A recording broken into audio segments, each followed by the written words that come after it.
When I first met Sarah, I thought I had found the woman of my dreams. She was kind, beautiful, and always knew the right words to say. Our relationship moved quickly, and before I knew it, we were married. I felt like the luckiest man alive, never questioning why someone like her would choose someone as ordinary as me. For years, I believed our marriage was built on love, but I couldn't have been more wrong. It started with small things. She grew distant, often distracted, and sometimes avoided spending time with me. At first, I thought it was stress from work or personal issues, so I gave her space. But deep down, something told me that there was more going on than she admitted. My heart began to feel uneasy, though I tried to ignore the signs. Then one evening, during a heated argument about her late nights and constant phone use, she finally snapped and told me something that shook me to my core.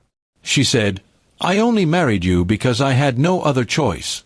I made a deal with your mom." I stood there frozen, unable to process what she had just confessed. The woman I devoted my life to admitted she never truly wanted me.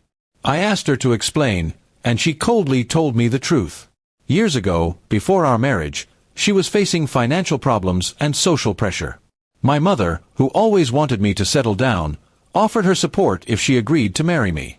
It wasn't love that bound us together, it was an arrangement, a transaction between her and my mother. I felt betrayed by both of them in that moment. Tears welled up in my eyes as I realized my marriage was built on lies. I asked her why she stayed all these years if she never loved me. She laughed bitterly and said it was convenient. I provided stability, a roof over her head, and the respectability of being a married woman. But behind that mask, she had lived a life that was never truly with me. What shattered me further was her next confession. She admitted she had been seeing someone else for almost a year. "He's the man I should have been with," she said cruelly. My chest tightened, and I felt like the floor beneath me had disappeared.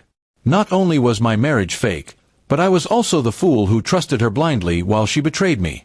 I confronted my mother about the so-called deal, and to my shock, she confirmed it. My mom thought she was doing me a favor by arranging a marriage, thinking love would come later. Instead, she handed me over to a woman who never wanted me. My mother apologized, but the damage was irreversible. The two people I trusted the most had destroyed the foundation of my life. Days turned into weeks as I tried to process the betrayal. Sarah showed no remorse. She even told me she deserved happiness and that I should let her go so she could be with a man she truly wanted. That sentence cut deeper than any knife. I couldn't believe how shameless she had become. I decided I could no longer live with lies. I hired a lawyer and filed for divorce. She didn't even fight it. Instead, she packed her things and moved out, smiling as though she had finally won her freedom. Watching her leave our home, a home I had built with love and hope, broke me in ways I can't fully explain. The nights after were the hardest. I lay awake questioning everything. Was any of it real? Did she ever love me, even a little? Or was I just a stepping stone in her life? The more I thought, the more I realized she had never seen me as a husband, only as a solution to her problems. Friends and family told me I was better off without her, that I deserved someone who truly valued me. But those words felt empty at first. It's not easy to erase years of shared moments, even if they were built on lies. Every corner of the house reminded me of her, every memory felt poisoned. Slowly, I began to heal. I focused on myself, my career, and rebuilding my life without her shadow hanging over me. I realized that the betrayal, as painful as it was, freed me from a loveless marriage. I had been living in an illusion, but now I had the chance to find real happiness, even if it meant starting from nothing.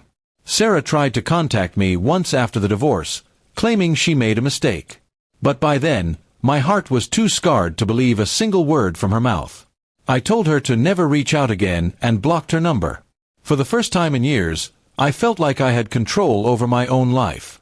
Looking back, I see my story not as a tragedy but as a lesson. Love cannot be forced, and lies cannot sustain a marriage. I was deceived, yes, but I also survived.